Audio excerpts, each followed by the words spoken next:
Obrigado, Sr. Senhor Presidente, senhoras e senhores deputados, o Partido Socialista traz-nos dois problemas, sinónimos de mal-estar em contexto escolar, fenómenos que geralmente estão ligados entre si, nomeadamente o bullying e a disciplina escolar.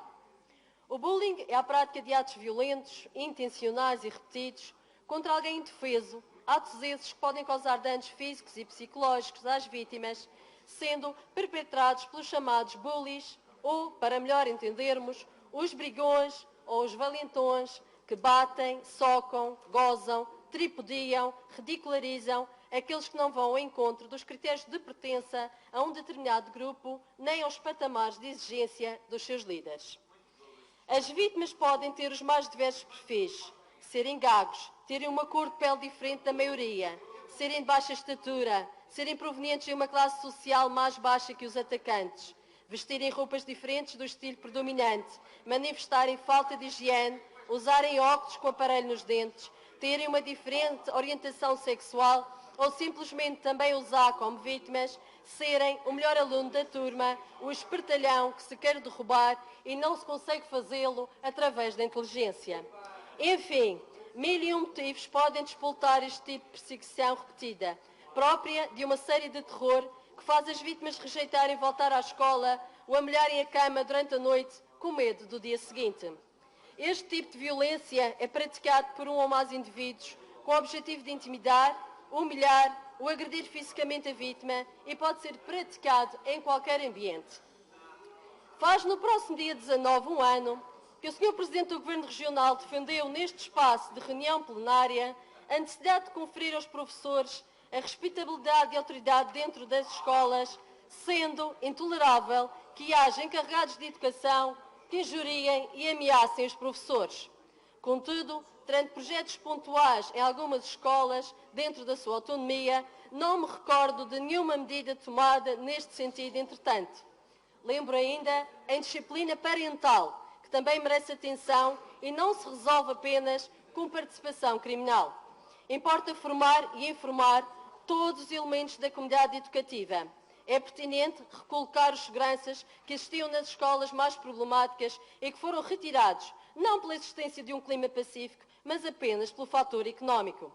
A disciplina escolar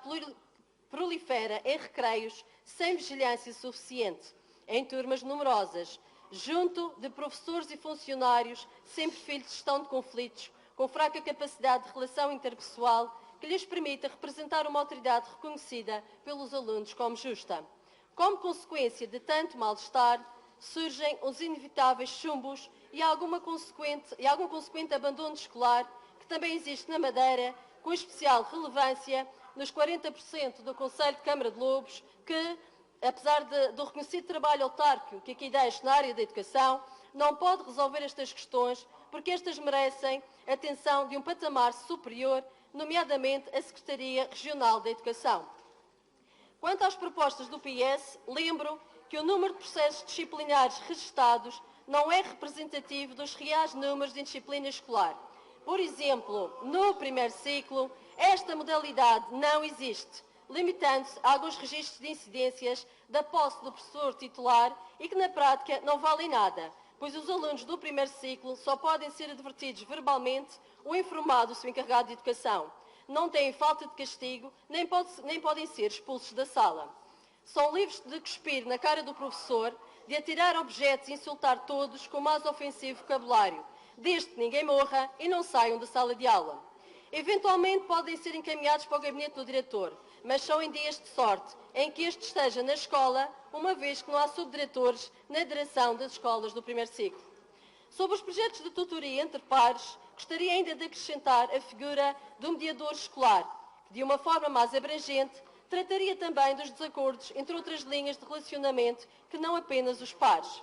Relativamente às medidas disciplinares, claramente estas precisam de ser revistas, pois a agressividade e a indisciplina não têm idade para se manifestarem ao contrário do que se julga.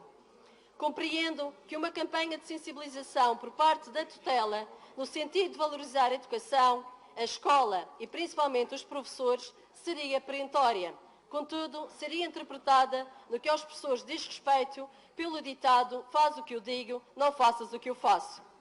Há estudos longitudinais que revelam que a vitimização em idade escolar tem impacto a longo prazo no desenvolvimento e nos indicadores de saúde psicológica das pessoas. Recordo ainda a chamada de atenção da Direção da Delegação Regional da Madeira da Ordem dos Psicólogos Portugueses, feita no passado mês de outubro, que lembra que a intervenção em questões de bullying deve ser preventiva e não somente remediativa e também deve ser multinível, no sentido em que envolve dirigentes, diferentes agentes e estratégias.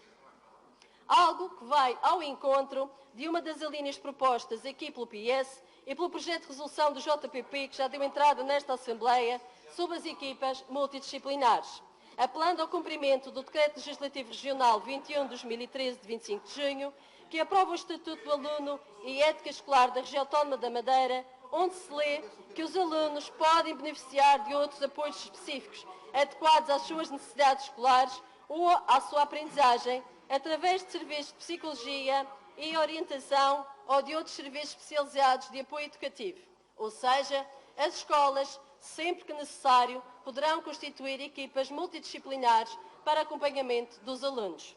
Assim, independentemente do bullying que é feito nesta Assembleia nos dias em que não há nenhuma turma a assistir, o grupo parlamentar do JPP estará ao lado do Partido Socialista na aprovação deste documento.